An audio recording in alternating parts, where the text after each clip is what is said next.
I'm on my way to go look at some more lots today that I could pretty much just go and just buy them directly. And I don't have to go to any auction or do anything, just write an offer and I will get the lot. So I'm going to go look at them before I actually go write the checks.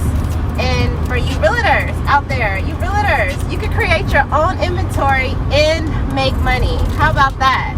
Because right now I'm in Dallas and I'm not a realtor out here, so I can't even list my own properties.